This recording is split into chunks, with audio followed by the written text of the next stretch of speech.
Sa loob ng prestiyosong Aragon University, kung saan umiikot ang buhay sa napakahigpit na disiplina at napakataas na kalidad ng edukasyon. Si Celeste Manalastas ay isang modelo ng katalinuhan at determinasyon. Sa edad na 22, alam niyang wala siyang oras para sa anumang bagay na makagagambala sa kanyang pangarap na maging abogado balang araw. Ang kanyang buhay ay isang disiplinadong ikot. Ikot ng leksyon, mga legal cases at napakahabang oras sa silid-aklatan. Ngunit may isang bagay, o mas tama ay isang tao na hindi niya napaghandaan. Si Dr. Lucian Velasco, ang bagong propesor sa batas pangkonstitusyonal, ay isang lalaking kayang hilayin ang atensyon ng lahat sa isang silid ng hindi kailangang magsalita ng malakas. Mayroon siyang matalim na pananalita, isang presensyang nag-uumapaw sa otoridad, at isang malayelong tindig na lalong nagdadagdag sa kanyang misteryosong pang-akit. Ngunit sa ilalim ng kanyang disiplina at prangkang paraan ng pagtuturo, may isang bagay na nagpapasabik kay Celeste. Isang bagay na hindi niya maipaliwanag. Sa bawat araw na lumilipas, napapansin niyang ang kanyang mata ay laging nakasunod sa kanya. Isang mabilis na tingin sa gitna ng diskusyon. Isang saglit ng pagkaputol ng kanyang pananalita kapag nagtatama ang kanilang mga tingin. At isang bahagyang pagkabaling ng katawan nito tuwing siya ang sumasagot sa mga recitations, na para bang hinihigop nito ang kanyang buong atensyon. At sa kabila ng napakatinding sigaw ng kanyang isip na mag-ingat, may parte sa kanya na hindi maiwasang matuwa. Nakakabaliw, nakakaakit. Isang larong hindi niya alam kung dapat ba niyang ituloy.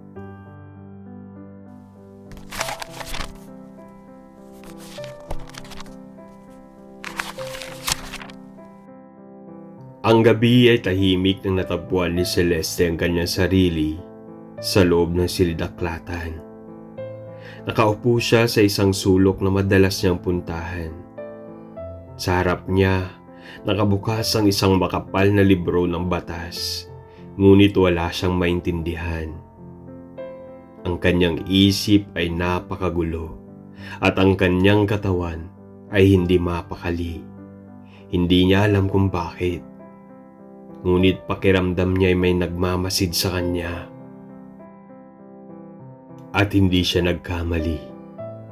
Mula sa kabilang hanay ng mga bookshelves, lumitaw si Dr. Velasco. Tahimik itong lumapit sa kanya. Ang bawat hakbang ay parang bumibigat ang hangin sa paligid nila. Nang tumayo ito sa harapan niya, halos mawala ang kanyang hininga. Walang salita, walang babala. Ang isang kamay nito ay dahang-dahang lumapat sa ibabaw ng mesa. Ang mga daliri ay halos sumayad sa kanya.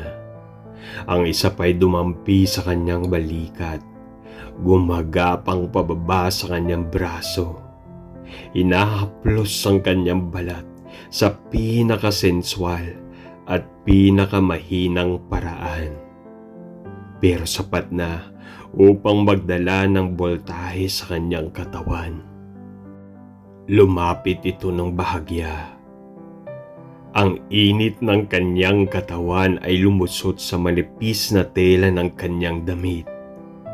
Mula sa kanyang pisngi Bumaba ang labi nito sa kanyang leeg. Banayad, ngunit punong-puno ng panunukso. Ramdam niya ang bawat bagyang dampi ng hininga nito. Ang init na sumasakop sa kanyang balat. Napalunok siya. Ang kanyang mga kamay ay mahigpit na nakahawak sa gilid ng mesa. Dapat niya siyang itulak. Dapat siyang tumanggi. Ngunit bakit ang kanyang katawan ay parang isang alipin sa haplos ng taong ito? Ang kanyang kamay ay gumapang sa batok nito. Hinatak ito papalapit. At doon sa pagitan ng madidilim na bookshelves, sa loob ng isang unibersidad na may libo-libong estudyante, isinuko niya ang sarili niya kay Dr. Velasco.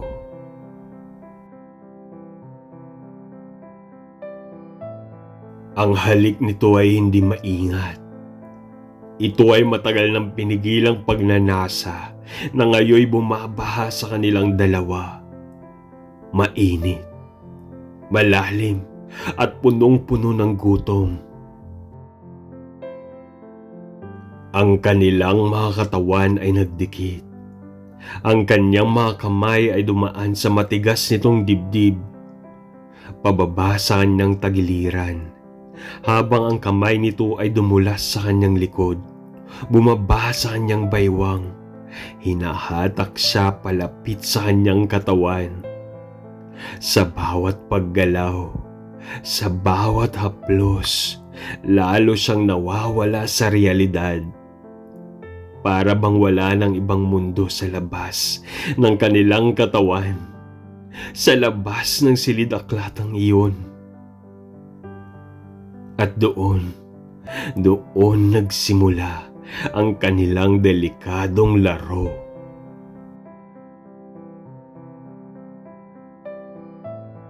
Mula sa sandaling isinuko ni Celeste ang sarili kay Dr. Velasco, hindi na sila lumingon pa. Ang bawat pagkakataon na sila'y magkasarilinan ay nauuwi sa isang matinding pagnanasa na tila wala ng katapusan. Hindi na lamang ito isang patagong tinginan sa loob ng silid-aralan o isang mapanuksong bulong sa pagitan ng diskusyon. Hindi na lamang ito isang masidhing halik sa likod ng bookshelf sa silid-aklatan. Ito ay isang apoy na walang hangganang lumalamon sa kanila. Sa loob ng opisina ni Dr. Velasco, ang pintuan ay nakasara, ang blinds ay nakatakip, itinatago ang ginagawa nila mula sa mundo. Si Celeste ay nakasandal sa pader. Ang kanyang katawan ay bahagyang nakaliyad habang ang mga kamay ni Dr. Velasco ay mapang-angking humahaplos sa kanyang balat. Ang labi nito ay naglalakbay pababa sa kanyang leeg, marahang nag-iiwan ng halik, habang ang kanyang kamay ay gumagapang sa ilalim ng kanyang blouse. Hinahanap ang kanyang hubad na balat. Ang kanyang hininga ay mainit, mabigat, punong-puno ng pagnanasa. Sa bawat paghaplos at bawat dampi, mas lalo siyang nauuhaw sa kanya. Ang kanyang katawan ay isang sunog na tanging si Dr. Velasco lamang ang may kakayahang patayin.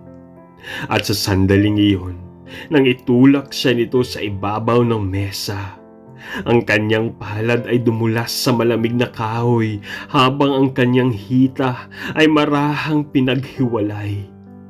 Wala nang saglit ng pagdadalawang isip at wala nang pag-aalinlangan. Ang kanyang pangalan ay nawala sa kanyang labi, napalitan ng mahihinang pagdaing nang hindi mapigilang paghigpit ng kanyang mga daliri sa braso nito habang mas lalo nitong isinusubsob ang sarili sa kanya. Sa isang tagong silid sa likod ng lecture hall, kung saan ang bawat estudyante ay abala sa kanilang mga klase. Si Celeste ay nakatayo sa isang madilim na sulok. Ang kanyang katawan ay nakalapat sa matibay na pader, habang si Dr. Velasco ay nakasandal sa kanya. Ang kanyang bibig ay hindi humihiwalay sa kanya. Ang kanyang mga kamay ay lumulutang sa pagitan ng tela ng kanyang palda. Ang init ng kanyang palad ay sumusunog sa bawat pulgada ng kanyang balat. Walang sino man ang nakakaalam. Walang sino man ang dapat makaalam. Ngunit ang posibilidad ng kanilang pagkahuli ay lalong nagpapagulo sa kanilang damdamin, lalong nagpapadagdag ng pagnanasa, habang ang kanyang katawan ay umaayon sa bawat galaw nito. Ramdam niya ang kilabot ng panganib at ang matinding sarap ng pagiging alipin ng kanilang sariling lihim.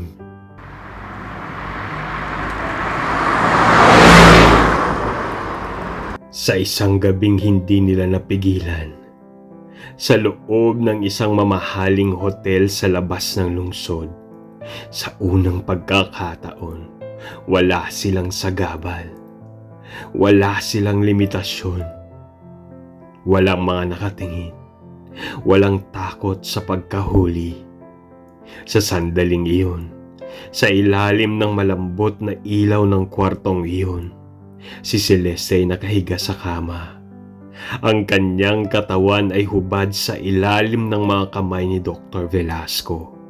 Ang kanyang balat ay mainit sa bawat halik na bumababa mula sa kanyang labi, pababa sa kanyang dibdib, patuloy na gumagapang sa kanyang tiyan.